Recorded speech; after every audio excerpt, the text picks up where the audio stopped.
Hey guys, Alex here. Got a great question in the Cold Crowd community that I'm going to go ahead and answer. If you're not a part of that community, go ahead and check it out in the description. I know you'll love it. Also subscribe to the channel, like the video if you enjoy these videos. So, question is, how many cold emails can I send per day with one email address on one domain? So number one, I'll just give you the harsh facts. So with a Google Workspace or a Gmail account, a paid Gmail account, the limit that they set is 2,000 emails per day. That being said, as with cold email and these kinds of things, it's not exactly something that they love you to automate or to be blasting out emails like this to unsolicited emails. So in that case, we always cap our Gmail sending at 200 per day. That is on the high side. Okay. Most of our campaigns, we only send about 100 a day or even less than that. Fact is, we don't need to send that many because when you're getting a good reply rate, when you know your market, when you have product market fit and a good offer and yada yada, and you're starting a conversation or you're plugging some educational content or something, reply rates and click rates are pretty high. So that's the one thing I want you to look at is, when you're thinking about how many cold emails can I send per day, it's, it is a numbers game to some extent, but there, you don't want to go overboard with it and you don't want to spam people. So the more targeted and the more intention based you can make your outreach, the better results you're going to get overall and the better reception you're going to get. And it's just a win-win for everybody involved. Okay. The second thing I want to bring up is I find that the people that ask me these kinds of questions and are looking to send 10,000 emails per day, they generally,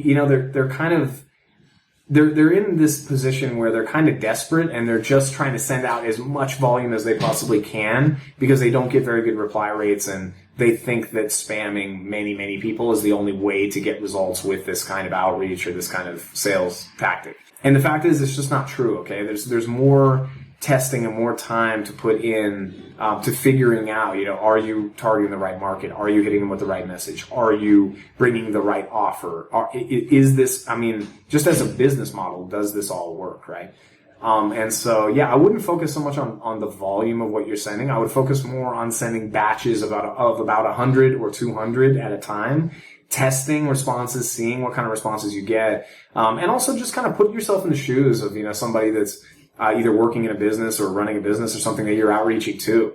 Are they looking to get a sales pitch directly in their inbox all the time and have 50 of them, of which yours is one of them? Frankly, no, they don't, right?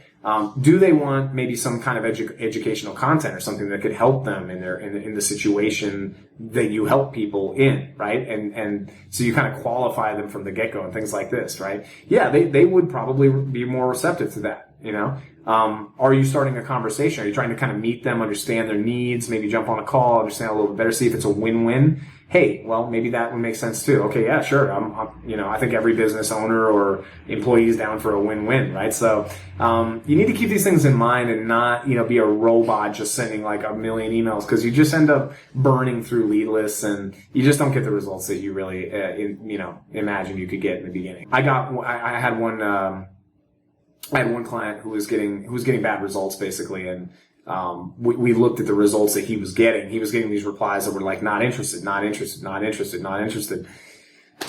I told him that they're not interested in your offer, right? You're getting replies. They're taking the time to reply, but they're not interested in the offer at all. So the offer's wrong or the market's wrong or something's wrong here, right? So without that kind of insight, without thinking of that, you could just end up going, oh, well, how do I send 10,000 emails a day, right? To like, I need to get more people because I need to get more results. They're not interested, right? So there's these mechanics to this thing where you want to test things and you want to test in kind of smaller batches and then you want to scale up what works. And when you do want to scale, there's a couple ways to do that. So you can have multiple Gmail accounts. That's probably like the most common way. You've also got things like Amazon SES, which gets very good deliverability, and, it's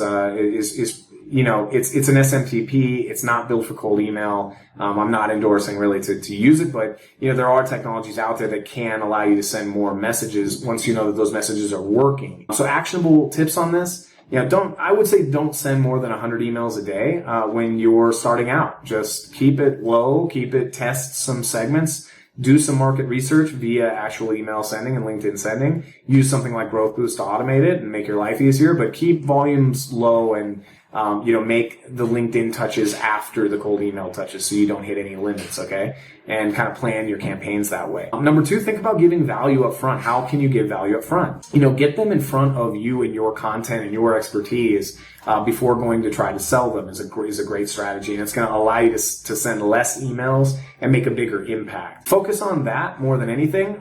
When you do start getting wins and outreach is really working and you feel that momentum, feel free to scale it up. You can make multiple Gmail accounts. You can set up an Amazon SES account or something like this. And you can start to scale outreach up and truly, reach more people, with your offer. So, that's kind of my answer to it. And that's kind of where you should start out. So if you like this video, go ahead and subscribe to the channel, like this video down below, and leave a comment below if you have any questions, any insights, you agree or disagree, or you want to request a topic for a video for me to cover. Always happy to do that. Okay. So thanks again for watching.